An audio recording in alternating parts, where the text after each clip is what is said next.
So cool, well, we're gonna hop right in. So welcome to my talk, guys. I'm Jaxon. I'm a AI lead generation expert. So I got my start back during the pandemic. I used to run a big channel on TikTok. At my peak, I was doing nearly 14 million views a month on my channel. I was able to get over 300 million views on the internet in 2 years.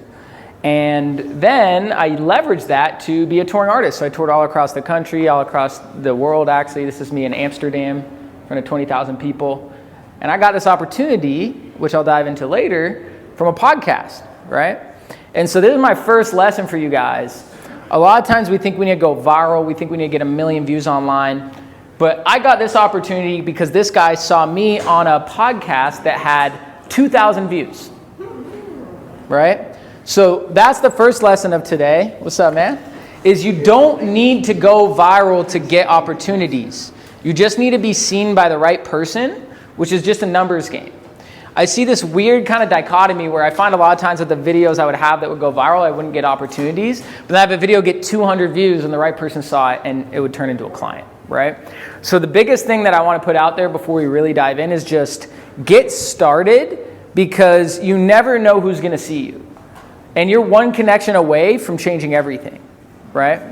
So it's really kind of like the analogy I like to use is like, has anyone here seen Deadliest Catch? You know, like crab fishing? Yeah. Like how do you catch crab? You throw a cage in the ocean, right? So if we're trying to generate leads for our business, crabs in this analogy, come on through. How do we catch them? We drop more cages. Some bait. Yeah, and good bait, which we'll dive into as well. And that's really the key, is like the first step with getting good at marketing is building your self-esteem around trying, not around the outcome. It's about focusing on the inputs instead of the outputs, because we can't control the outputs. I can't control if a post goes viral. I can't control if someone opens my email. I can't control if my ad converts.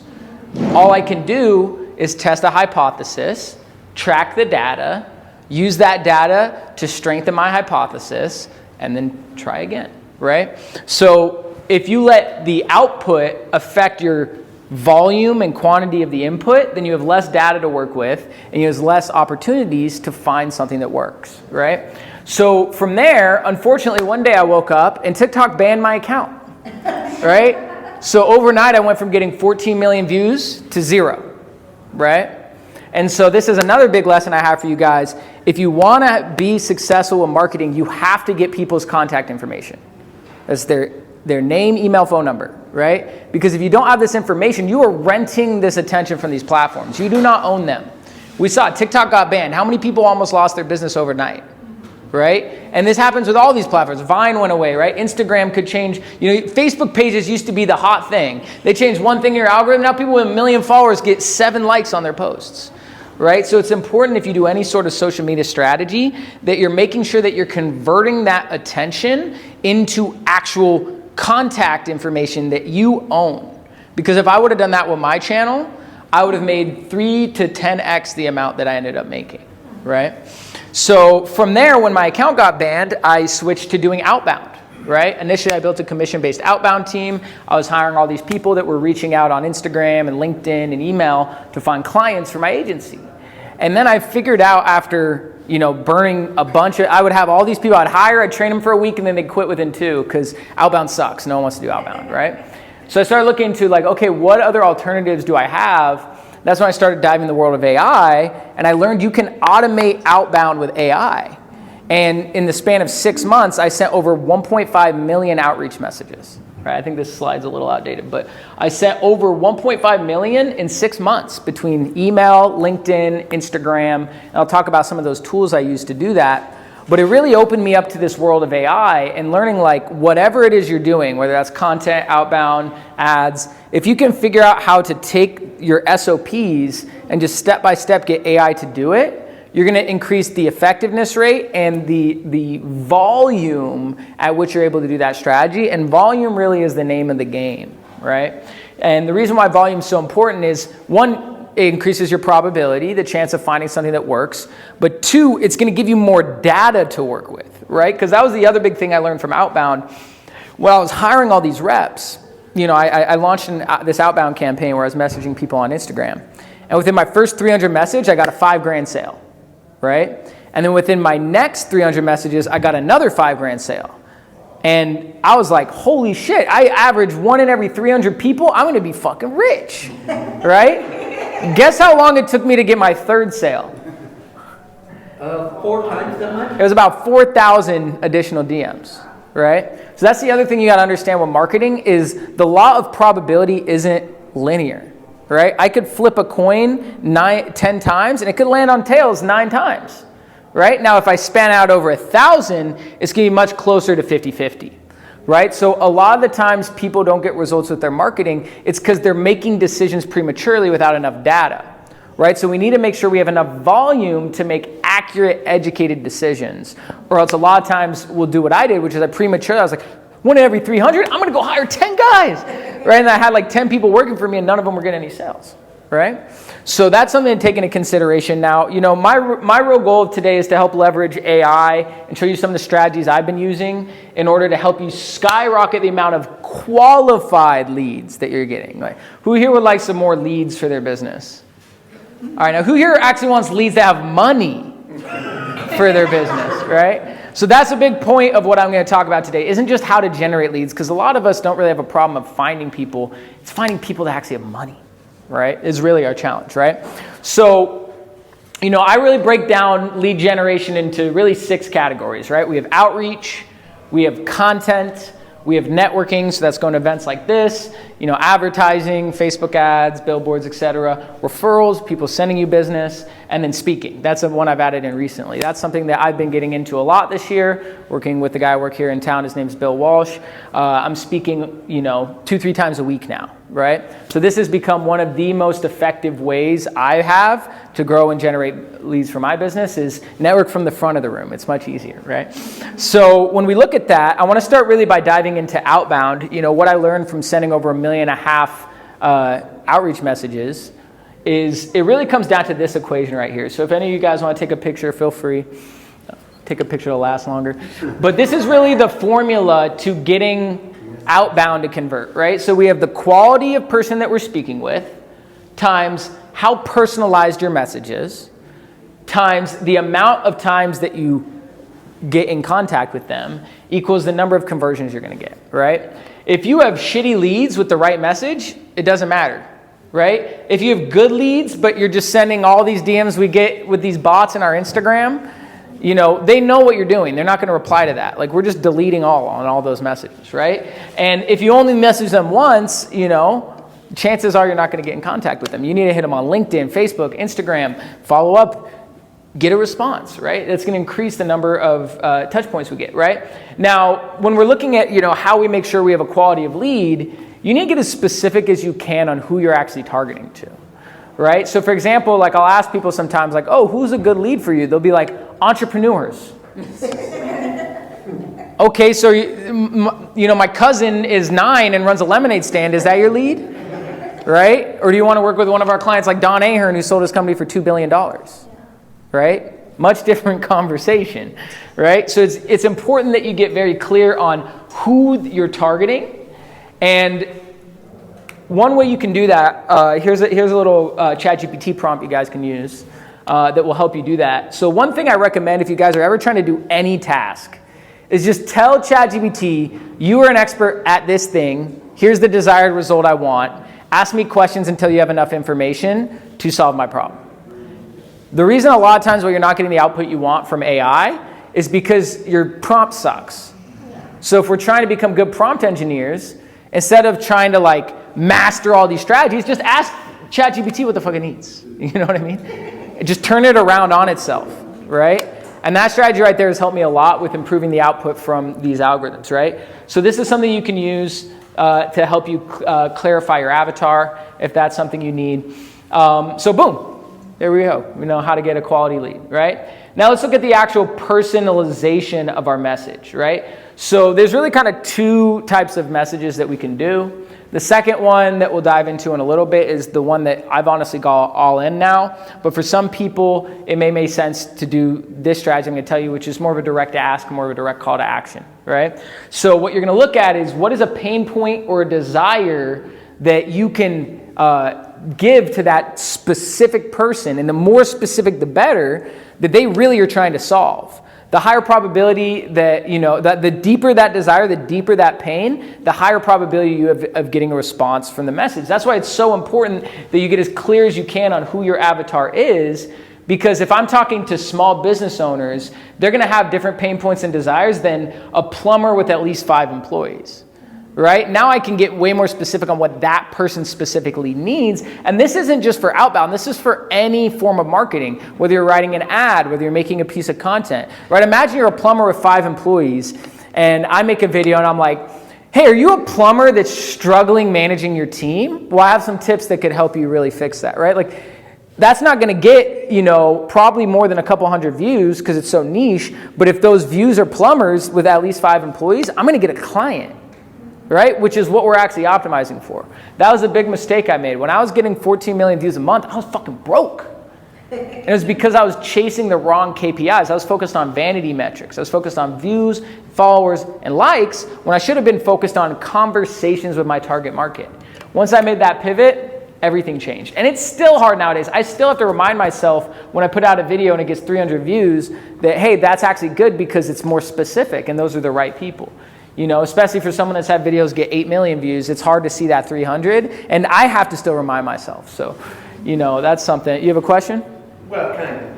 So basically, you're talking about if you've got a 30-second or 2-minute video, someone who watches all 2 minutes is a lot more valuable than someone who watches the first 5 or 10 seconds.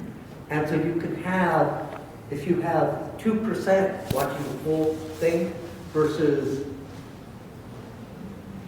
100 times the number of people watching the first 10 seconds, you're still quite close about it. Yeah, well, so watch time is what these platforms use as the data point to decide what content to push. It's not like they have some employee on the other side deciding if they like your content. It's literally an algorithm looking at data. And the 2 data points it's really looking at heavy is watch time. So how good is this video at keeping people on our platform? And shareability. How good is this piece of content at getting people to our platform? Because they make money by using ads, and you see ads by being on their platform, right? So it's important to have good watch time, but it's not just about having watch time. It's about having watch time of the right people, and ideally having something of value you're providing them with a call to action that points them to wanting to do business with you. So I have a video. It got, I think it was like 7.8 million views when I posted it. I would post it every single month. Every time I post it, go viral. Posted it maybe a dozen times on my accounts. A bunch of people stole it from me. Some guy stole it from me, put it on YouTube, got 20 million views. And I was getting tagged in all these meme pages that were picking it up. That video to this day probably has well over 100 million views on the internet. You know how much money I made from that? Nothing. Like $100. Maybe, right? From the ad money that it generated. Didn't give me a single client. All it did was blow up my follower count, which doesn't even matter anymore, right? So meanwhile, I have another video I put out that got 30,000 views across all platforms. That video made me $10,000. And the difference was that video was solving a specific problem for my niche, and it had a call to action at the end to book a call with me. And I got 75 DMs from that, which I turned into 4 clients at $2,500, right? So views are a horrible metric to optimize for, unless your sole goal is brand awareness and nothing else. But that's becoming less and less relevant nowadays of actual just broad views because half the people out here are faking it, right? So people don't even look at it the same way they do. They look at it with a level of skepticism. So here's an example of a targeted one, right? Like if I was going after roofing companies, hey Steve, the reason I'm reaching out is because I know your neighborhood got hit with heavy hail last week. I want to make sure your home doesn't get destroyed from the damage. Think about how much more effective that's going to be than being like, hey, I would love to fix your roof. And you're like, bro, I rent and I live in an apartment. You know what I mean? Like we need to be specific about who we're targeting, making sure that they're our audience, and then providing something that actually is specific to their pain point, right? So here's another one for a marketing company, right? Like, hey, Frank, I know you have some amazing social media content on your Instagram. I think you deserve way more than 2,072 followers. As you can see, I've had some great results on my page. If you're not opposed, I'd love to hop on a quick 10-minute call so I can show you a couple content ideas I had for your channel. Think about that versus what most of these people are doing that are like, hey bro, sick content, would love to, and they don't even give something specific. You can tell they're just copy, paste, copy, paste, copy, paste. The fact that I specify the amount of followers they have, right? And I say I had a couple ideas for your channel, that's much more likely to pique their interest because they're like, what are these ideas? I'm creating an open loop, right? So this is a strategy that worked great for me. We did something similar like this in the funnel space. We're like, hey, I was checking out your website, insert domain. I noticed a couple things that I think could improve your conversion rate. Is it cool if I send you a Loom video? Right? And then when they said yes, then we would actually send them a Loom video telling us all the stuff they could fix on their website. And we'd be like, hey, by the way, if you want to hop on a call, I had a couple more ideas I'd love to talk to you about. Then we get them on a call and we'd sell them on our funnel packages, right? So something like that is a way where you can still automate it while still being custom. It's like, what's a question you could ask that addresses a pain point that they have, which is they need more sales, right? But in a way where it's kind of setting me up to still be custom, right? While it is technically automated, right? So, did you have a question? Oh, no. All right. So, how do we make sure our message is specific at scale? Well, that's going to really come down to the list you're building, right? So this is a tool I highly recommend you guys check out. It's called igleads.io. There's really two types of ways to build lead lists. One is using what we call a scraper, and the other is using what we call a broker. So a broker is someone that has all this data and they're selling it. A scraper is a tool that will go to a platform and pull the data from it. So what igleads.io is a scraping platform. It'll scrape Google Maps, it'll scrape LinkedIn groups, Facebook groups, TikTok, Instagram hashtags. They have a domain scraper, so it'll actually scrape a domain. Let's say you're going after a specific person in a company. Like let's say I was going after someone from UNLV. I could scrape UNLV's website, and anyone that has @unlv.com in their domain, it'll give me all their contact information. So if I know Steve works at UNLV and I run the domain scraper and it gives me steve@unlv.com, then I know I have his email, right? So this is a tool you can use to build really targeted lead lists. This is one I'll use especially for local businesses. So I could type in, for example, with the Google Maps scraper, plumber, Las Vegas, Nevada. And then it will go pull every single plumber that's on Google Maps and give me their name, email, phone number, right? On autopilot, right? It'll scrape all of that data for me. Another tool that's a little more comprehensive, it's a little more pricey, but Apollo.io is another great one that I recommend. I believe it gets most of its info from LinkedIn, but this is the one we use to get all of our leads for email. Right? So this is a great tool that you can use. It's a little more pricey, but this can get a lot of more specific information like, how many employees they have, not just their personal contact info, but their business info. It'll get pretty comprehensive. And then we can use that data to create very specific targeted campaigns, right? So boom. So now we got the quality of lead. We know exactly who we're going after, and we've used that information to build very personalized messages for those people, right? Now we got to really focus on how do we get in front of more of those people, right? Well, these are the softwares that I recommend, and after this I can send you guys links to all this stuff. But these are the different touch points, right? So it's not just about how many times how many people we're reaching out to, but how many places we're reaching out to them. So if you use a tool like Apollo, you're not just gonna get name, email, phone number. You're gonna get their LinkedIn, you'll get their Facebook, you'll get their phone number, you can get their address. It's kind of creepy what you can get, right? But these are different tools you can use to automate the process on different platforms. So Drop.co is what you can use to leave what's called a ringless voicemail. Right? So it'll send someone a voicemail without calling them. They just see they have a missed call notification and they have a voicemail. It costs a penny per voicemail. And typically when you do that, you'll get about 2 to 5% callback rates. Right? So imagine you spend $10, you're going to get 20 to 50 people that call you back. Right? Now, a lot of those people don't listen to the voicemail, so they just see they had a missed call. But at the end of the day, if you're on the phone with your target market, that's what matters. Right? So this is a strategy you can use to really help automate the outbound process. But igleads.io, actually, I think there's actually a different one. It's called Auto IGDM. I messed this one up. There's one that will automate your outreach on Instagram.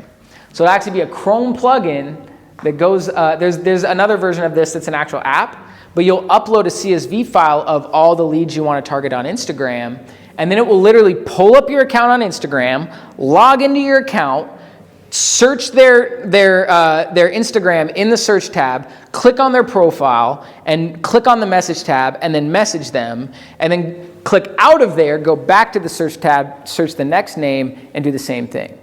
So since this is a software that's going and actually doing this process manually, Instagram doesn't detect it as spam or automated behavior. And we can set the cadence to be within Instagram's guidelines of the amount of messages we could send. So when you're sending messages on platforms like Facebook, Instagram, LinkedIn, the pros of them is they're much more targeted, and it's much easier to get in contact with people. The con is these platforms limit the amount of messages you can send. Versus a platform like Ringless or a platform like email, it's much easier to do at scale, but the probability of getting the contact is much lower, right? There's pros and cons to every strategy.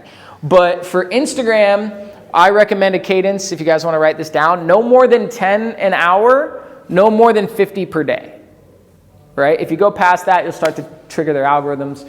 And we want to make sure that those messages aren't all the exact same message. But that's the cool thing about these softwares. They use something called spin tags, where we can create essentially 4 or 5 different versions of the intro, 4 to 5 different versions of the body, and 4 to 5 different versions of the call to action. And it'll do a different version each time, right? So to be like, hey, Susie, I see you're an entrepreneur in Las Vegas. That would be one of the intros. Another intro might be like, hey, Susie, I see you're in Las Vegas. Right? And then we have the body, which is, I run the Vegas Podcast Mansion. We're having a party next Thursday. Wanted you to come out. Versus, I run a place called the Podcast Mansion. We have a studio here. Do you run a podcast? Right? Like we could do different versions of the same message, and then we'll do it at scale. So each message is individual, and we're not essentially flagging these algorithms. Any questions on this? No? Cool. So, Auto IGDM. This is the one that automates the actual posting. So if you guys want to check this out, I highly recommend it. I think it's like $30 a month, and you can automate can't remember exactly how many, but you can max out your own Instagram for sure for that, for about $30 a month. So imagine you're cold DMing 50 people a day on autopilot, and all you have to do is press start in the morning on your computer. So this is what I used. So when I initially built my outbound team, I would find these people on Facebook in appointment setting groups. Say, hey, our company's looking for people to hire, interested if you need a job. We'd set up a call. Once we went through the call, if they were interested, we'd have them go through a 3-day training, and then they would work for us every day, had a morning huddle, did that 5 days a week, and the average person would last maybe 2 weeks, right? Because who wants to do cold outreach? That shit sucks, right? So over 6 months, I sent around 25,000 DMs on Instagram. And that took about 90 people that I hired to do that. This software can do 25,000 outreaches for a couple $100s. So I literally automated the output of 90 people for a couple $100s a month. Right? That is why you guys need to embrace AI. Because if you're not doing this, your competitors are, and they're going to wipe you. Right? Like I was using the analogy earlier. It's like you're trying to win a race on a bike while they're in an F1. Right? You're going to lose. Right? So while a lot of this technology can be overwhelming, you have a responsibility as a business owner to take advantage of it. Because if you don't, you're going to be on the bike. Right? So from there, that's outbound. That's how we automate outbound. Now let's talk about inbound. Can someone tell me the difference between outbound and inbound? Inbound better. What's the difference between outbound and inbound? Out. Okay. And if you're receiving the call from them, so they're already interested, out is you're reaching out to them so that they'll call you back. Perfect. Thank you. Yeah, so from here, as we start to get leads that come in, we want to make sure we're not just automating the amount of touch points before we get in touch with them, but all the touch points after they give us their info. Right? So Go High Level, I'm sure a lot of you have heard of it, is the platform that most of us use nowadays. This allows you to automate all your follow-up once something has shown interest. So once they book on your calendar, I can automate all the follow-ups from now until their appointment, and if they no-show, all the follow-ups after that, and now that they're in my database, whenever I want, right? And so it's important that we're not just getting all the touch points going through getting that lead in the first place, but where most people lose the clients is actually after they've already generated the lead, right? So it's very important you don't let people fall through the cracks, because it's like you're trying to fill up a bucket that has holes in it. You're so focused on getting this bucket full of water that you don't realize there's 17 holes in it at the bottom that you're not addressing. And to be honest, a lot of times that's why you guys aren't getting results. You'll go to an event like here, you'll meet 10 people, and you follow up with 1. You could go to literally 10 less events and get the same result if you just followed up with all those leads you had in the first place, right? And so that's the other big thing I see with people is it's not that they aren't generating enough leads, it's that their process of actually following up and converting those leads are flawed. And why? Because it's a lot of fucking work. And you're busy doing 10 different things. So if we can automate a lot of that, now it's guaranteed that it will happen versus, oh, I'll get to it and then you get busy. Because there's always something that happens, right? And so I highly recommend that that's something you do. So like, for example, this is something that I'm starting to do with Bill. So I work with this guy here in town named Bill Walsh, big speaker. We do 300 live events a year. So, we have people come to our events and then we had them sign in on a paper check-in sheet. And then our job was after the event to follow up with anyone that was on that list. Well, what I've built out now is a form that you fill out at the event that automatically follows up with you after, right? And now at a click of a button, I could send a personalized message to the entire list versus you have to sit there and manually text each person one by one, manually call each person one by one. I can automate that entire process. And if they don't respond, I can have condition-based follow-ups. So if they reply, say this. If they don't reply after 48 hours, say this. I can literally automate all the follow-ups. So now once I get people in my system, I'm converting 4 or 5x more of them because I'm actually staying consistent, right? Like even with financing, investing nowadays, like the key to results is consistency, and the key to consistency is automation. It's not trying to work harder, it's working smarter and getting your time back so you can focus on higher leverage activities. Right. That's all with inbound? That's for both outbound and inbound. So I showed you all the ways to automate outbound. Inbound, using a platform like Go High Level, you can automate all the follow-ups. Go High Level is the platform we use. Yes, correct. So Go High Level is a great one. If you're technologically inept, an easier version is called Calendly. It's just not as comprehensive, right? It's called High Level, is that? Go High Level, yes. Yeah, so if you guys have questions about this too, just come talk to me after. We can book like a one-on-one. I can show you some of these in more detail. Now, boom. So now we've, identified, okay, we're getting quality leads. We're getting a much more personalized message to these leads. And we're getting way more touch points. We're hitting them on Instagram, Facebook, LinkedIn, phone number, right? By the time we've hit them from 5 different points, they're like, what the fuck is this guy's deal? All right, fine, I'll take it. You got me. Right? It's just chipping away. It's kind of like, the analogy I like to use is like Mortal Kombat, right? Like I view the lead as like their health bar. And like, I send them an email, that's 5% of their HP. I send them a text, that's another 10. I get them from LinkedIn, that's another 25. Now everyone has a different medium that they prefer. Like who here checks all of their emails? Anyone here? Yes, yeah, so emails is starting to go away, right? This is why I've kind of moved away from it. Who here checks all their text messages? Right? All right, who here checks their voicemails if you get a voicemail? All right, some of you don't. What about LinkedIn? Who here uses LinkedIn? Okay, I don't use LinkedIn at all, right? But if you send me an Instagram DM, I'm replying to that immediately. Versus some people like, I don't even have Instagram, but you text me, I'm going to reply there. So everyone's a little different, right? So instead of being like, oh, I'm only going to hit people on Instagram, if you can get them from where they prefer, the probability goes up. So that's why it's important that we increase not just the amount of times we're reaching out, but the places that we're reaching out. And that's really the formula to increasing our conversions with outbound. Now, I mentioned earlier there's really 2 ways when we're reaching out to them to get them to reply, right? One is making a proposition. Hey, I know there's a storm. I know your roof is fucked. I'll fix it, right? I know you don't have leads for your business. I'll fix it, right? The problem is now with a lot of the automation tools I'm showing you, we're still getting so saturated with these messages. And this is what happened over about a 6 to 8 month period. When I first started with email, it was crushing, right? But over the span of about 6 to 8 months, our conversion cut by about 90%. Why? Because people started to catch on and they started to do it too. And now instead of having 100 emails a day in your inbox, you have 1,000, right? And so and then also platforms change, right? No, I don't care what marketing strategy you're doing, there's an expiration date on that strategy, right? A great book I recommend you guys check out is called Traffic Secrets by Russell Brunson. He talks about this, which is there's a life cycle to any marketing strategy, right? At one point, Facebook was the king. And if you had a Facebook page and it crushed, you would do great. And guess what happened? Everyone started doing it, or a new platform like Instagram became more popular, and then people stopped using it, or the algorithm shifts and it becomes much harder.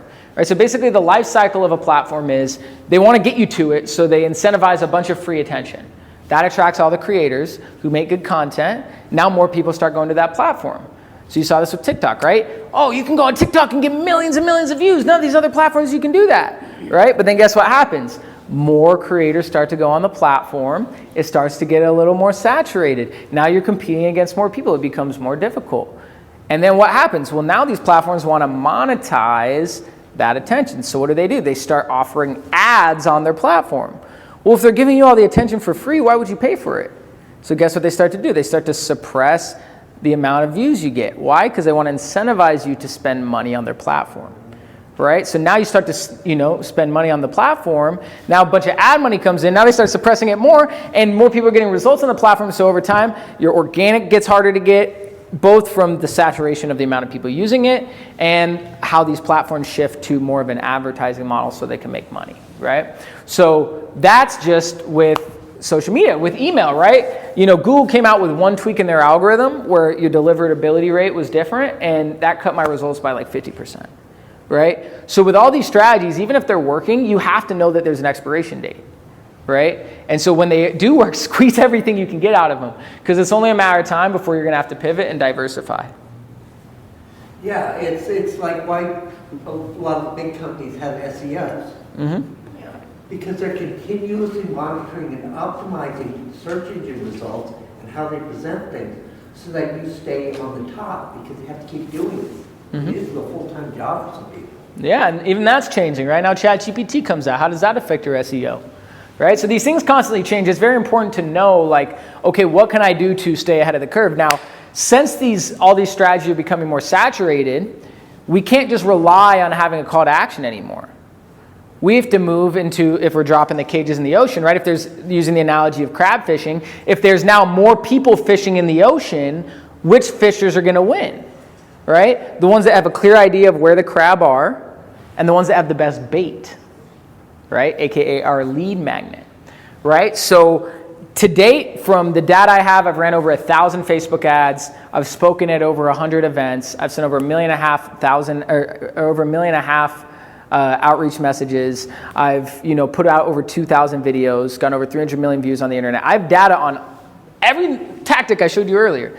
Right? Out of all those tactics, what I've found is the two greatest strategies that work is either inviting someone on a podcast or inviting them to an in-person event. So for example, if any of you guys are interested, I run something here in town called the Vegas Podcast Mansion. We're having a party on the 27th. Would anyone like to come? All right. Yeah, let's go. So do me a favor. Take out your phones real quick. And you're going to text the word mansion. What's the word? Mansion. To 26786. And that'll send you a link to the website where you can RSVP. And our next party is going to be on the 27th. I'm inviting all of you guys as my guest for free. Doesn't cost any money. Steve Love. What was that? Steve Love. Steve Love? What? I got a text from that. You text mansion to 26786? No, I got one before. Oh, yeah. It's probably someone else using this software, which I'll talk about that at the end. It's a great software you can use called Mobex. It's a much more efficient way to capture lead flow. So, Speaking of the SEO situation, has there been any, is there any apps or anything to where if you ask ChatGPT a question, how do you ensure that your business comes up from the answer to that question? So I'm not an SEO expert. I can't speak on SEO specifically. But it's pulling from Google and whatever sources. Right? Yeah, so it comes down to having the right keywords in your blog articles, essentially. And then being ranked through backlinks, essentially, at the top. Now, I'm not going to pretend like I'm an expert. I know the fundamentals of SEO, but that's one of the few strategies I actually haven't done a lot on. So I can't. There's info out there. Yeah. Yeah, one thing I will say I did talk to an SEO expert about, they said that don't use ChatGPT to make your SEO articles, that Google actually punishes that. Because it can tell that it's... Yeah, they can tell it's AI, right? But I'll preface, as I was saying, talk to an SEO expert. I know the fundamentals, but I'm not an expert on SEO at all.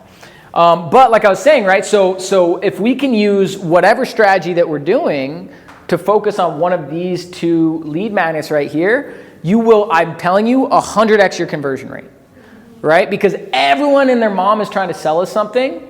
Not everyone's trying to invite us to a party or have us on their podcast, right? And so this is the strategy that we've used, at the Vegas Podcast Mansion that crushes. So I run something here in town called the Vegas Podcast Mansion. It's essentially, imagine like a country club mixed with a podcast studio, right? So we bought a big house out here, and we turned each room into a different studio. And the whole idea is we're basically bringing a community of people together to run this podcast strategy. So what's crazy is over the past 2 months, I generated over 20 grand from my podcast, and it has 1 view, and I'm the viewer. Right? Isn't that crazy? And the reason why is what I learned is the value of podcasting isn't the content. The content is great, don't get me wrong, but using the podcast as an excuse to connect with people is a far more effective strategy than if I was like, hey, do you want to grab coffee? Be like, oh yeah, sure, grab my number, and I'm never hitting that person up again. Right? But if I say, hey, come on my podcast, that person is hitting me up until it happens. Right? So I did this. I spoke on a marketer's cruise back in January, and I was speaking on stage, and I mentioned like, hey, by the way, guys, I'm going to be shooting some podcasts on the cruise. If you'd like to shoot one with me, come find me. I had the speakers, people that run 8 and 9-figure businesses, chasing me around trying to find me to be on my podcast that didn't even exist yet. Why? Because everyone needs content. Everyone wants to promote themselves. Everyone loves to hear themselves talk, right? So with or without me, they need to create content for themselves, and they have to pay for that. So if they have someone that is offering to do it for them for free and give them access to their platform, it's very good incentive, and it crushes. So I launched a 7-Figure Club podcast, show where I interview 7-figure business owners about 2 months ago, and I just started reaching out to my network. I started going to events like this and just telling people about it. By the way, if any of you guys know any 7-figure business owners that I could have on the show, come talk to me. I'd love to have them on, right? Now from there, here's really where it gets crazy. Once you have them on the show, all you got to do is ask for 2 referrals. How many? 2. If each guest averages 2 referrals for your podcast, 1 turns into 2, into 4, into 8, into 16, 32, 64, etc. And now I'm at a point now where I don't even have to market myself anymore. I am literally getting clients solely off of the referral pipeline for my show, right? So this, out of anything, podcasting is the number one thing that you guys need to do if any of you guys have a high ticket offer, right? I recommend doing it anyways just to build your network. And the crazy part about it is you don't need to get a single view from your content. Because remember, what was the KPI I told you guys to optimize for? Does anyone remember what I said earlier? What's the thing that will make you money? Referrals. No. That's not what you're asking for. What is if we're optimizing for one thing when it comes to marketing, what is it? Conversions. Conversions. And how do we get conversions? Well, we follow a process. Follow-ups help us get calls. How we get sales is we talk to people that need the shit we're buying and offer it to them. That's what we're optimizing for. Well, if we're talking to someone on our podcast that's our target market, then we're getting the goal before we even put out a single video.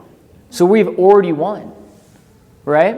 And what I've found that's interesting is even if those people don't buy, some of them are sending them referrals for my business as well, right?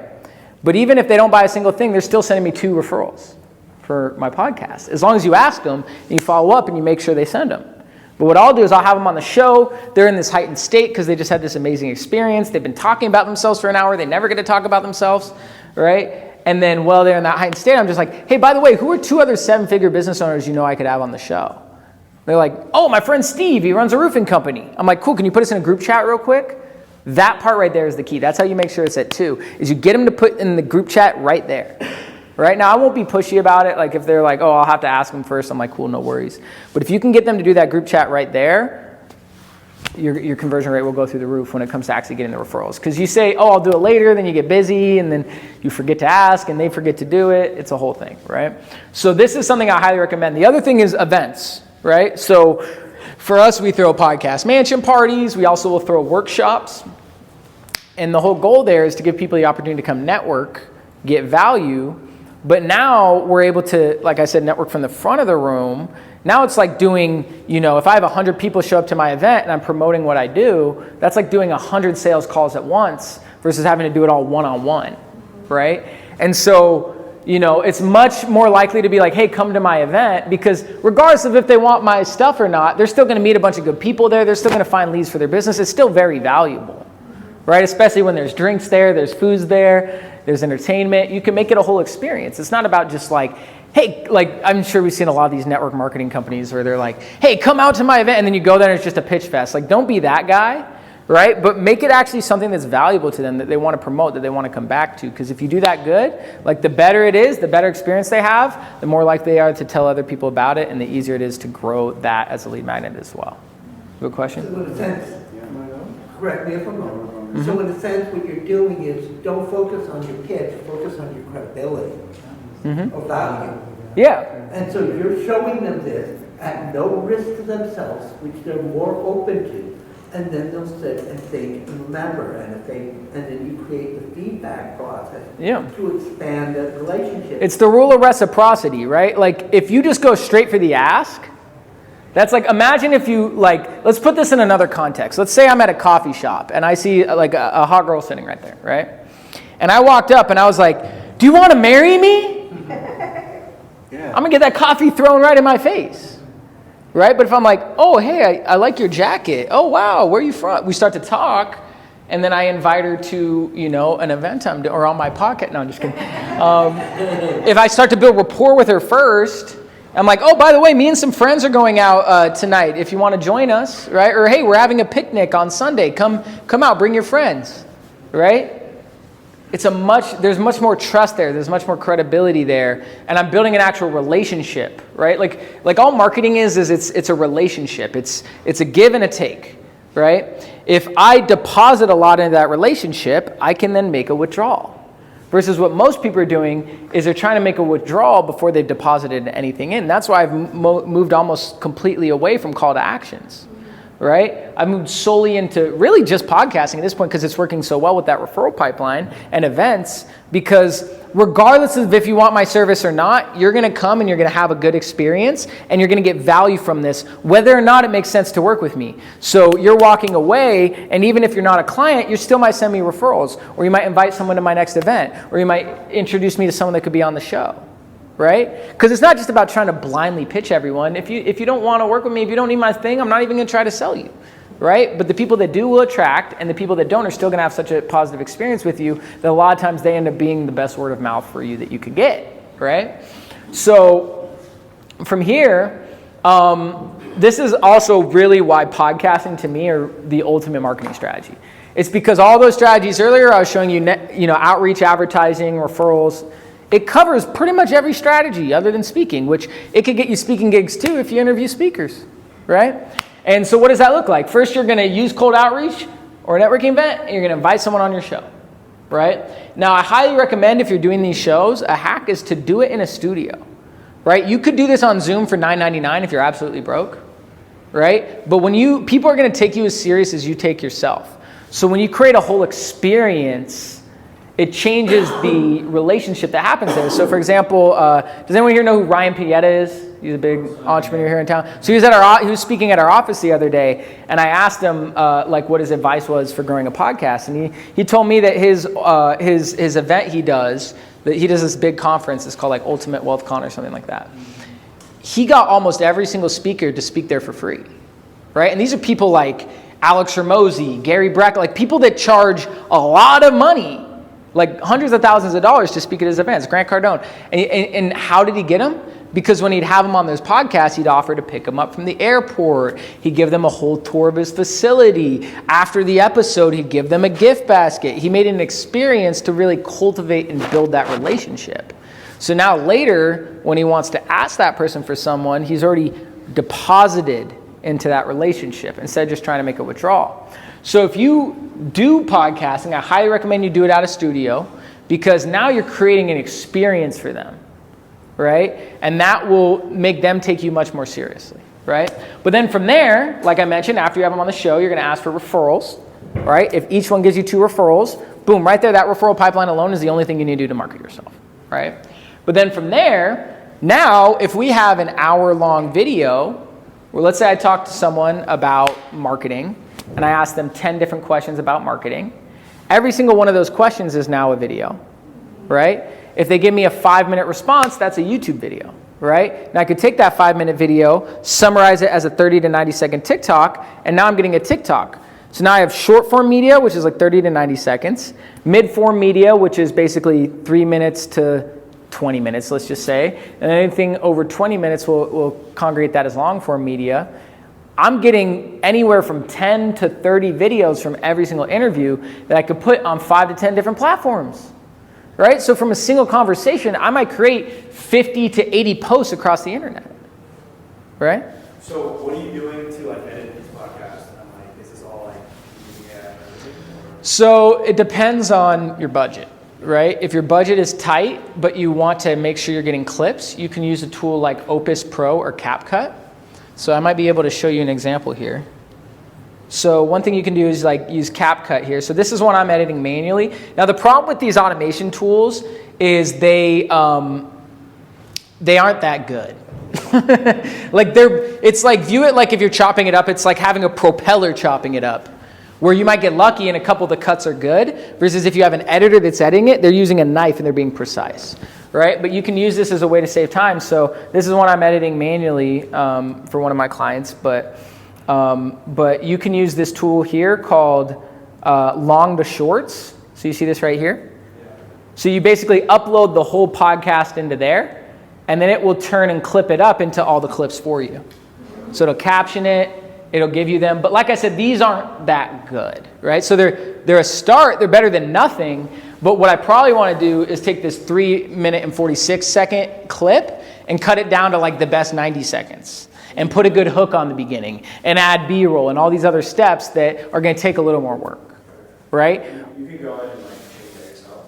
Yeah, so what's cool is like, let's say I wanted to post that clip, right? So I can get, why I like the CapCut one is I can click here and click edit, and it'll now pull it up in the platform, and I can change the caption style I have. I could take the video itself and make it, change the format. So what I'll do is I'll then take that, click edit, it'll pull it up in the actual platform itself, and then I can come here and play around with it. So what it is good at is like actually just finding like a good base, but then what you want to do is come in here and actually like cut the fat, right? So remember, we're focused on watch time. So anything here that isn't serving the video, you know, I'm going to want to take out. So I could sit here and like reformat it so it's fitting the whole screen. I could add a caption at the top. I could add a hook. I could add background music. I could add B-roll. I could clean it up and make it better. But if you're looking for like a quick way to automate it, that's how you do it. Is you use another tool that does, it's called Opus Pro. There's also tools like Submagic. Submagic is a great one that will automate all the B-roll on it. But I'd say with all this tech, it's about 80 to 90% there. It's not completely there yet. But you got to understand the implications of where this is headed, right? So imagine when it is there. Now, I shoot a podcast, I upload it in the software, it makes 1,000 videos for me on 10 different platforms, and it's all posted before I even get home. That's where we're going, right? So what you have to understand is the exponential increase of the amount of content that's about to be produced is going to go through the roof. So if we look at what does that mean, that means it's going to be much harder to build an audience.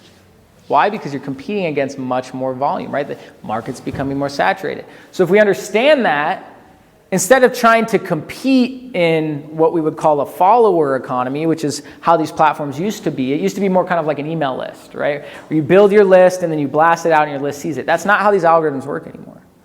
It's all down to just the merit of the piece of content now, right? So, you know, someone who's brand new has just as much of a probability as someone with 1 million followers of going viral.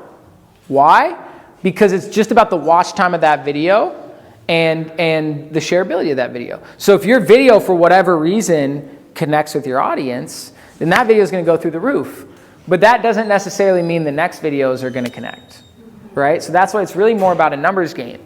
And that's the beauty of podcasting, because as you can see, how many clips did it create from this one, talk I did? 9 different clips. Yep. If you had to guess, what would you say the next frontier is after this becomes overly saturated, like the email marketing did? Yeah. Are you saying what's the next frontier of marketing? The next frontier, after whatever.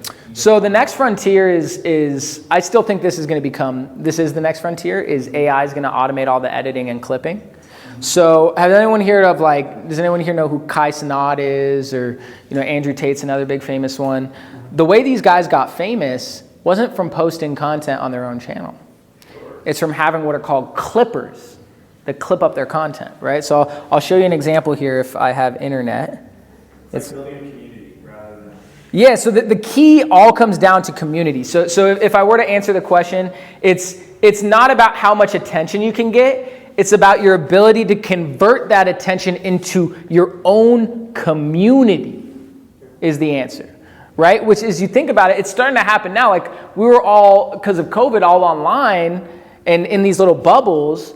But then now that we're kind of out of this online, we were forced to be online. Now we're back in human. We're human. We're literally evolved to be in tribes of 150 people. So we crave that human connection. We crave that community.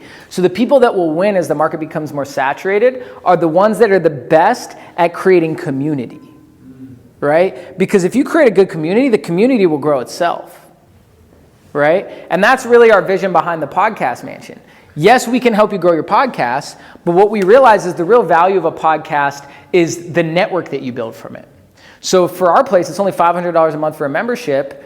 We're not making money on $500. Most of these studios are minimum of $1,000. But the reason we do it at that price is because we want you shooting 5 episodes a month, bringing 5 new people into the community, right? And then when we throw a party there every month, you bring the 5 people on, you bring the 5 people, you bring the 5 people. If we have 30 members that shot 5 episodes that month, that's 150 new people in our community every single month. And then I might have someone that comes in that doesn't need my service, but they need yours. I can make a connection, take a little finder's fee, and I'm still monetizing that relationship, right? And vice versa. What's up? Getting back to your point, what's the main reason why MMOs die? I don't know what MMO is. Multi- Oh, MLM? Yeah, massively multiplayer online games. They die because the community dies. Yep. And so communities are the lifeblood to operations, industries.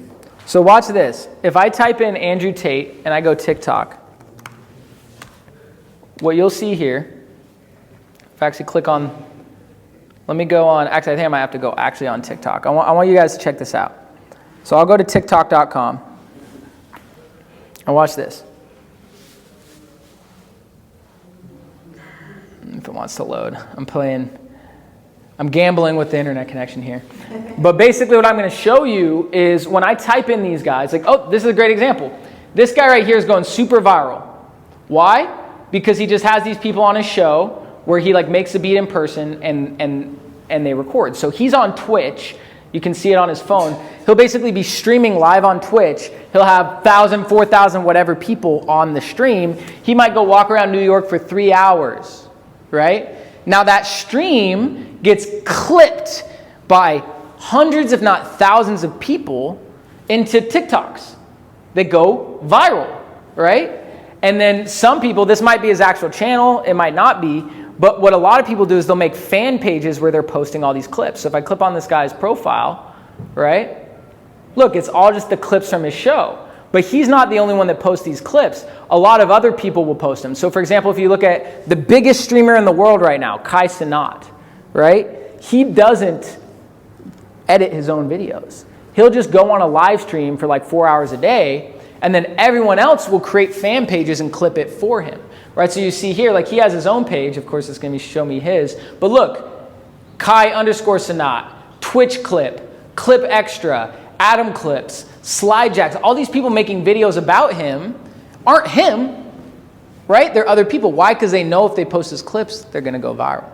So if we look at where the future of social media is, if our follower accounts don't matter, if it's just about the merit of our content that matters, well then what does that mean people are going to optimize for? The volume of content they produce, right? If you went to Caesars right now and that slot machine was free, how many times are you pulling that lever? As many times, hey, it'll be fun. Your bank account will have some fun, right?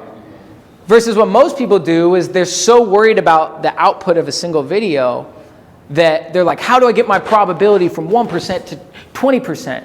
Where if they spent the amount of time to try to do that, which is already outside of their control anyways, just on increasing their volume, well, now they could create 1,000x the amount of volume, and they just 10x their probability, right? So this is really where we're headed, is AI is going to come in and start doing all the clips automatically for you, posting them on 10, 20 different fan accounts on every single social media platform. And that is going to be how we distribute content. Our broad brand awareness is going to come from volume on not just the amount of content, but the amount of places that content is produced to build an actual brand. Now, the people that will win aren't the ones that generate that attention, but the ones that know what to do with that attention, right? So for example, with me, why was I broke when I was getting 14 million views a month? It wasn't because I needed 30, right? I actually made less money when I had 14 million views a month than when I had 1 million views a month. Why? Because my restraint wasn't my attention. It was my ability to convert that attention into dollars, right? So how did I change that? Instead of optimizing for views, I started optimizing for sales calls. And I went from getting, 14 million views to like 500,000, but I was booking 30 calls. I turned that 30 calls into 6 sales at $5,000 and made more in a single month than I made the whole year before optimizing for views, right? So this is why I love podcasting. Because guess why? Even if that content doesn't get me a single book call, I essentially already had one from having the guests. That sent me 2 referrals. That sent me 2 referrals. That sent me 2 referrals. That sent me 2 referrals. The compound effect that happens from that referral pipeline, I've already achieved my objective. Because it's not just about getting leads, it's about getting what kind of leads? Quality leads. Qualified leads. So if you just simply start a podcast interviewing qualified leads, well, now you've won before you even posted a single video, right? You've already achieved your objective, right? That's why for me now, I was able to generate $20,000 from a podcast that didn't even exist. Why? Because I took the people I had on my show and I turned them into clients that pay me real money, right? And so, yeah, you have a question? So then the concept of your podcast matches your business. Exactly. Yeah, so when you're doing a podcast, you want to create a podcast around whatever your target market is, right? So I'll give you an example. Someone, it's in the B2B space or anything, throw out their business. You do marketing, right? So who's a good client for you? Entrepreneurs. Yeah, how do we specify that a little? If you're doing TikTok ads and stuff like that, we'll just say coaches that have courses, right? So guess who your target market is going to be for your podcast? People that run 7-figure coaching businesses, right? That's specific, right? And guess what you're going to do for them? Whatever they're not doing, right? So then you have them on the show to talk about what? How they built a 7-figure coaching business, right? And then you're going to get clips from that. They're going to attract who? Other coaches that want to grow their business. So now you're creating those clips. But even if none of those clips take off, right? You already got a 7-figure lead, so you've already won. Right? And that guy, if he runs a 7-figure coaching business, probably knows who? Other successful coaches. Why? Because they join courses and go to masterminds and go to conferences where all these people hang out. Right? So independently of any of the performance of that content, I've already achieved my objective. Because imagine you average, let's just say 10 episodes a month, and you close 1 out of 10 of those on a 10K offer. Now in the first 30 days of running your podcast, you could already be making $10,000 a month. Now, if you're making $10,000 a month from those clients, now you can take a percentage of those profits and invest it into a content team to come in and chop all that shit up for you so you don't have to do it. But you know the beauty of that? You don't need that content to perform, right? And that is why most people fail with their marketing. They're saying, I have $5,000, I'm going to pay $5,000 to these editors, and I'm going to hope that they produce a result within that budget. The truth is, if you don't have at least a 6-month runway, you're better going and playing roulette. Like, seriously. I can't tell you how many clients I had that paid me $5,000, $10,000, even $15,000, and they just run out of money before we can find something that works. It's not because what we're doing doesn't work. It's that it's a process, right? Like, if you pay me $25,000 and I gave you $250,000, would it be worth it? Yeah. But only if I was able to make you the $250,000. When you're doing marketing, it might take you $25,000 to find a winning ad, but that winning ad might go on to make you $250,000. So was it worth it? Of course, but not if you ran out of money at 20 grand and you just blew 20 grand. So that's why most people get burned by marketers. It's not that the marketer didn't do their job, it's that you didn't give them a long enough runway, right? So if we focus on the strategy I was showing you here with the podcasting, it creates an unlimited runway. Why? Because, where did it go? All right, I'll find it. But why? Because if your marketing isn't working, right? Like if your ads aren't working, you can always fall back onto your content. And if you're, is this it? This looks like it. No, that's not it. I lost my, where'd it go? It's in my downloads. I'll find it from there. Bear with me here 1 second. Downloads. Boom, there we go. We're back. So, because here's the thing, this is why I love this strategy, right? Because, I've worked with, probably over 500 clients at this point. 26. And what was that? 26 is the number you're on. 26, oh wow, thanks for letting me know. See, attention to detail, I like it. And when I look at the ones that have had success versus the ones that haven't, that's literally the only reason any of the ones that failed did, is they just quit before we could find what works. Because marketing isn't some secret formula that if you just learn it, all of a sudden all your dreams come true. It's a scientific process in a space that's constantly evolving, right? So my hypothesis for 6 months of last year was, hey, if you scrape leads and run automated emails to a book call, you will make money. Why? Because I was doing that and I was spending like less than $1,000 a month and it was bringing 30 grand a month in business. But then guess what happened? Things change. They evolve. And if you don't have enough money to either increase your volume or test other stuff, then you run out of money, it stops working, right? And so, if we look at like, okay, well, that sounds great, but I have the amount of money I have. What do I do? Well, you start with podcasting. Why? Because it costs you basically nothing, right? Like if you were absolutely broke, you have negative dollars in your bank account, you can still get a $9.99 a month Zoom membership and just do this on Zoom. Right? Ideally, you use a studio. Our studio is only $500 a month. That's about the cheapest you're going to get here in town. Most are between $250 a shoot to $500 a shoot. Then from there, you ask for referrals. Now you start to create content. Now, when you're putting this content out at scale, what you want to do is you want to start throwing call to actions either at the end of your video, in the description or comments of the video, or on your stories.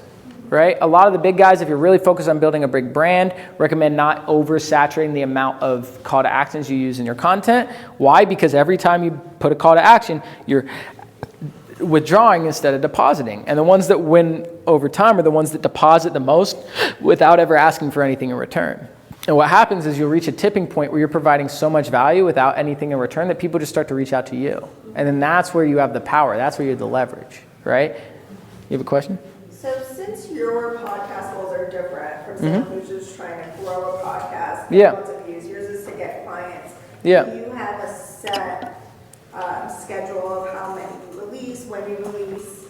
So I'll be honest, I need to get caught up on my episodes. Because what happened that I wasn't prepared for was how well that referral strategy worked. So I'm not going to say no if I get in a group chat and they want to get on a call. So I've just been taking them. But my goal was to do like 2 to 3 a week. I'm doing like 2 to 3 a day right now. Right? Why? Because I have you on and you send me 2 people and then I reply to them and they want to get on a call. And 1 turned into 2 into 4 into 8 where now I'm in like 15 different conversations. What I need to do now is go get caught up and release them all. But remember, I'm not too worried about it because I've already achieved my objective. Yeah. As you said before, it doesn't matter whether you ever release it. Exactly. Because you've already made the relationship. I've already accomplished my goal. Clients, you've already had your conversion. Now they're hiring you for your... Yeah, and should I be a man of my word and put out the content? Of course. But okay, my long form videos are going to get 7 views. I don't give a fuck. Right? Now, when I clip that up, 1 in 20 or 1 in 30 of those videos will really take off. And that will start to generate me lead flow. But I already have so much lead flow from the podcast that I don't even need those leads. And typically the leads that come from content are going to be more beginners, typically people with less than $10,000. Until you reach a quantity. And obviously this all depends on your niche and what you're focused on. And it's not to say content and brand long-term aren't the play. Of course they're the play, right? But most people need the first step, which is consistent cash flow, right? Because the way that you have success with marketing is you can afford to lose the money you're spending. Just like, it's no different than gambling. It's just a better version of gambling, right? And what do they say about gambling? Spend money you can afford to lose. The problem with most businesses is they're spending money they can't afford to lose and hoping that it works because they have no other choice, right? And that's the number one reason why people's marketing fails. It's not because they aren't doing the right stuff. It's because they just run out of money. Okay, so this is really cool for businesses. Yes. And I'm thinking about how could this be applied for nonprofit sector to get the word out about services that are offered to people who need those services? What services? Digital skills. Digital skills. They need to learn how to use a computer. Okay. How do we get the information that's out there that they can get this skill training for free out? Would this work for something like that? Yeah, so the other strategy you can use to get awareness is something we call the Dream 100 strategy. So what you want to do is, like, for example, those computer skills, I'm assuming that would be for like senior citizens, low-income individuals, people Okay. who don't realize that So- they actually need to use a computer in the world. So what you have to look at are who are the top 100 people that already have an audience of those people, right? Is that senior care facilities? Is that, the president of Nevada libraries or something? You know what I mean? Like, who are the people that already have a market of those people? Which is something that we talk about from this strategy right here, is it becomes influencer promotion. Right, so I mentioned you earlier, I had that video that made me 10 grand where I got 75 DMs. You know, something crazy? I didn't talk once in that video. It was a clip of another guy that I had on my podcast who did what when I posted it? Reposted it on his story.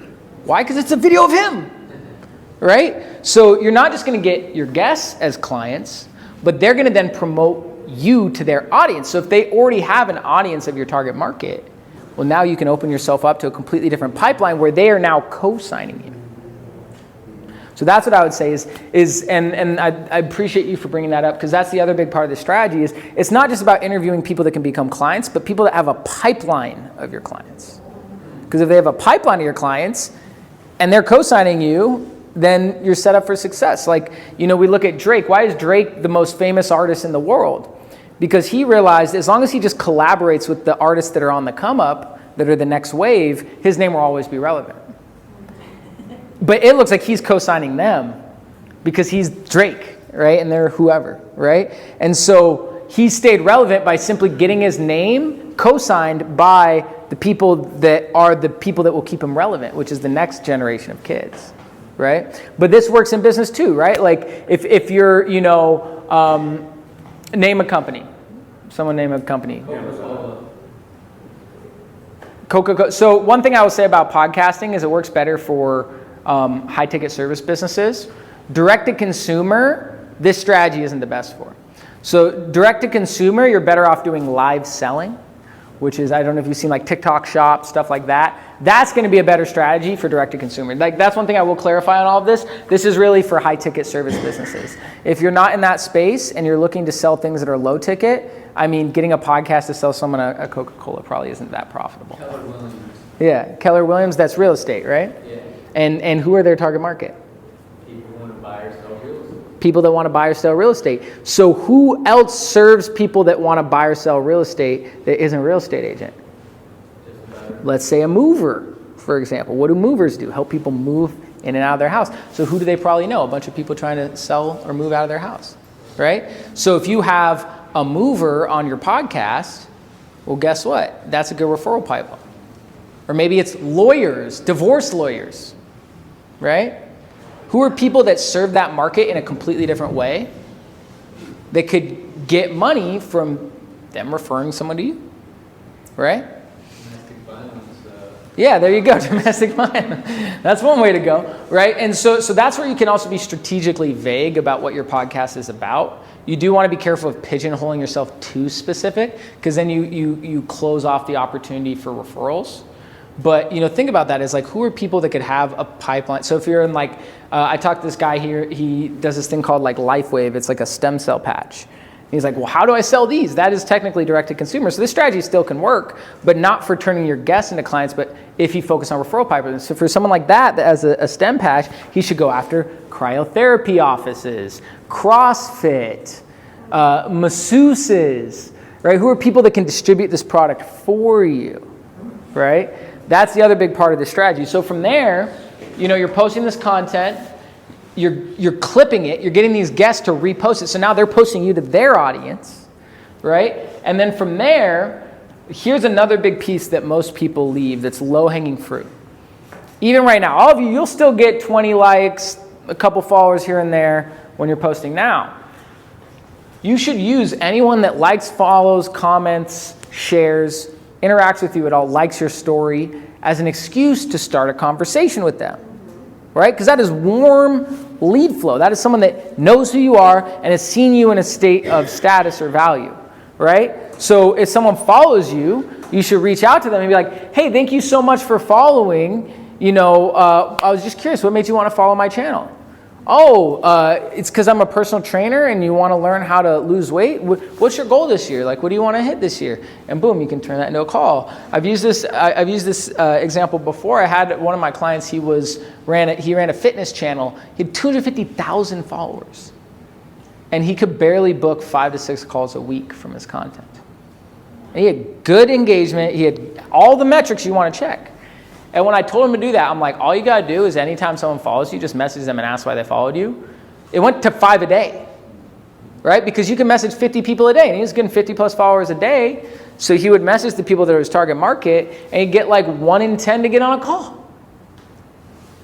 So think about that. You need to make sure you're actually sweeping your engagement as well. We're checking all the boxes here. So we're getting them on our podcast and cold outreach much higher. We're networking with them and getting access to their referral pipeline. We're posting that content at scale across all platforms. We're getting them to repost that content at scale on all platforms. We're sweeping our engagement that comes from both our posts. If you're not getting enough engagement, go on their posts, right? Who is interacting with your content on their channel, right? And then last but not least, this is where it becomes really powerful, which is now, when we're posting this content, typically about 2 to 5% of those videos are going to drastically outperform the rest, right? Why? Because for whatever reason, they had good watch time and good shareability, right? Now that is a numbers game. It's a probability game. If you're really good, maybe it's maybe it's 10%, but most people are going to be about 1 to 3% of their videos really take off, right? So when those videos take off, and they're making you money now, I have a video like that made me, 10 grand.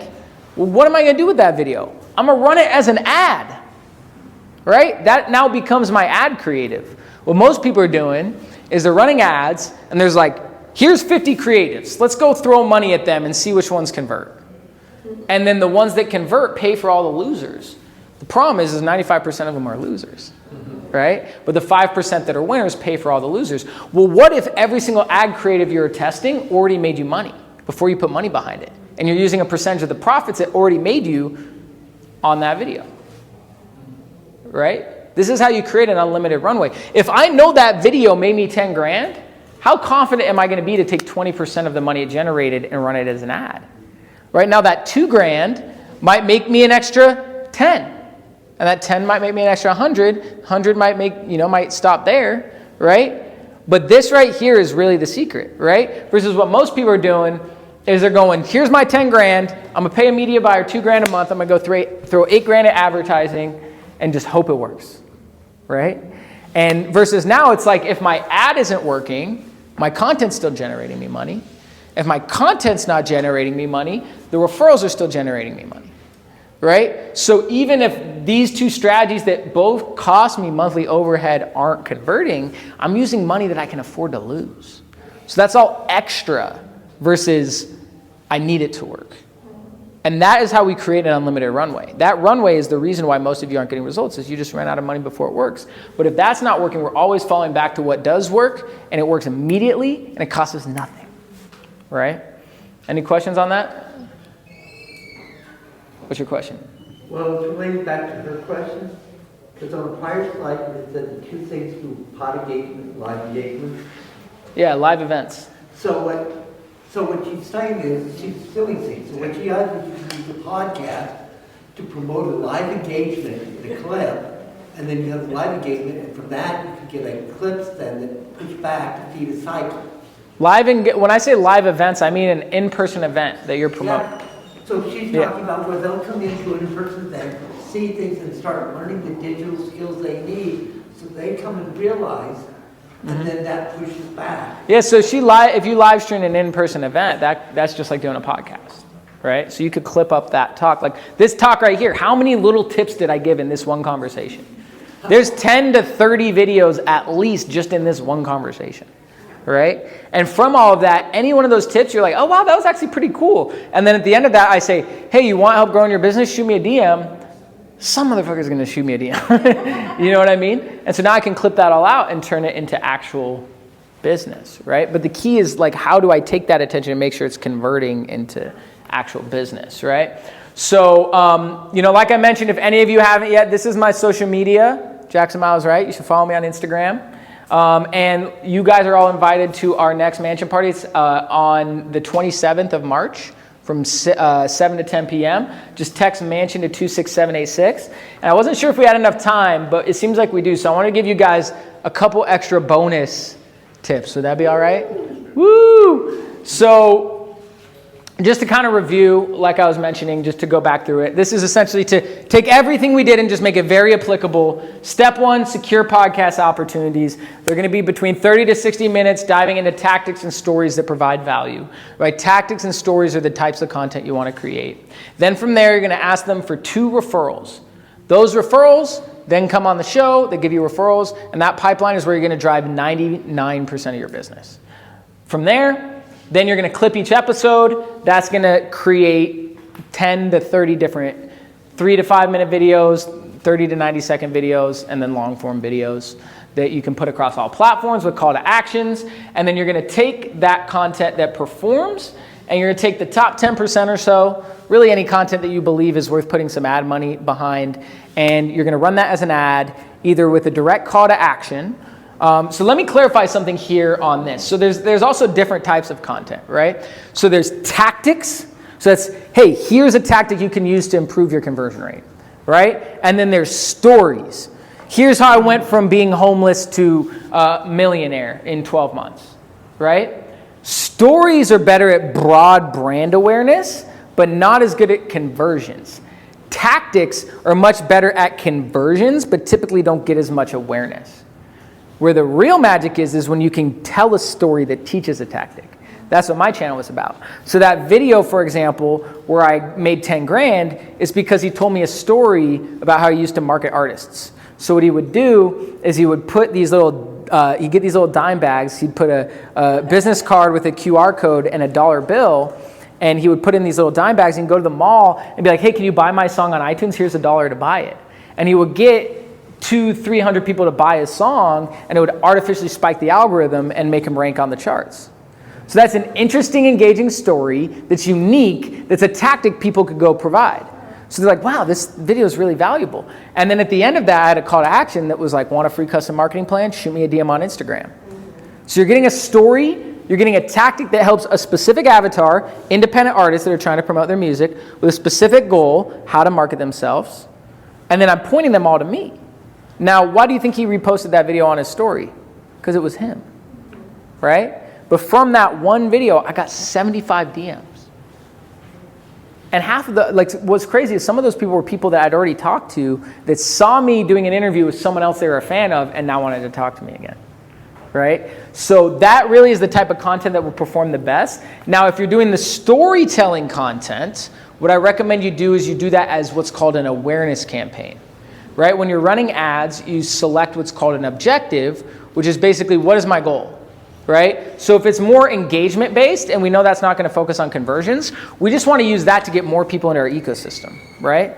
So for those people, we want to run an awareness campaign, and then once we get them into our ecosystem, then we'll retarget them with a more tactic based ad that is the goal is to convert them, right? And it might even just be a straight call to action ad.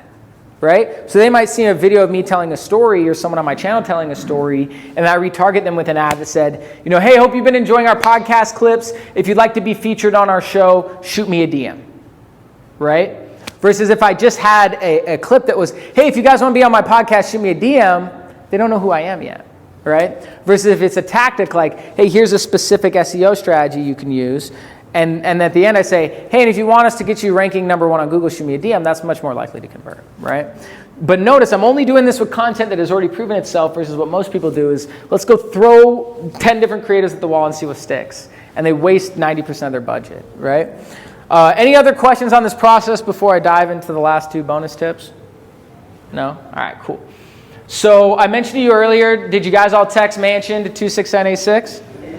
So this is the software I use to do it. I know the owner. If any of you guys are interested in leveraging mobile marketing, come talk to me. I can book you a call with the guy that runs the company. But check this out. So all of you guys that opted in, I don't know if you'll be able to see it, but it now notified me that you guys opted in. So it looks like 1, 2, 3, 4, 5, 6, 7, 8, 9, 10 of you did. So some of you out here are slacking. At least half of you need to text this number. But My data's not free. Oh yeah? Well, I hope this talk deposited enough into the relationship that I could withdraw and opt in. Yeah. But if not, no worries. But that's just to get in the party. So if you guys want to come to the party, that's why I have it there. So this is a software I use. I highly recommend it. It's a much less invasive way than making someone have to scan a QR code and fill out a form, right? It's much better, right? Now, this is one that I think is freaking crazy. Did you guys know you can FaceTime ChatGPT? Yeah. Right? So you need the pro version to do this, but they already have this voice assistant that are like, these things are creepy how good they are, right? But what you can do is you can actually just press this little button right here, and then you're going to click this right here, which is the video feature. And now you don't just have an AI assistant, you have an AI assistant that's scanning your surroundings. So I'll give you a practical use I did for this. So I was in LA on a speaker tour, and I was shooting a podcast on the roof of this hotel. And I'm not good with camera equipment. I'm still kind of learning. But it was super sunny out. And I was like panning the camera on the guy that I was shooting, and it was super whited out. Like I didn't know how to adjust the settings. So I pull out my phone, I start FaceTiming ChatGPT. I'm like, as you can see, you know, the sun's over here in my back left corner. Here's the camera. It looks super white on the lens. I'm trying to make it look super clear with the guy right here. And then ChatGPT was there like, well, since the sun's in your back left corner and your aperture rate is set to 600, you need to adjust the settings to this. Just use the knob on the left side to change it to this. And told me exactly what to do. And so it's like, holy shit, like the implications of this technology is getting crazy. So not only do you have the ability to use a voice assistant that can help you and be your 24/7 consultant, but you can have one that could actually read your surroundings. So imagine you're running a Facebook ad. You could literally FaceTime ChatGPT and be like, hey, I'm looking at my analytics here. How do you recommend I adjust this campaign? Right? Or if you're trying to fix your garbage disposal, you could have it do that. You could have it do anything, right? Now, one pro tip I'll give on that too, I know we got to wrap up here soon, is we can use what's called a custom GPT. Does anyone want to tell me what that is? Does anyone know what a custom GPT is? For a specific use case. Hey, no talking in here. Silence your cell phones. So I'll show you guys real quick on here. So basically what a custom GPT is, if I go to ChatGPT, I'm actually here, I got to go to here. So custom GPT is basically just a ChatGPT for a specific use case, right? So you can train ChatGPT on specific data for a specific objective. So if I go over here and I click, you need ChatGPT Pro to do this, but if I click right here, I click, kind of zoom in a little for you so you can actually see it. So for example, this is a custom GPT that will help you write viral hooks, right? So write viral intro hooks that are actually good for your next TikTok video in seconds. We've analyzed over 5,000 top hooks and created this GPT around it.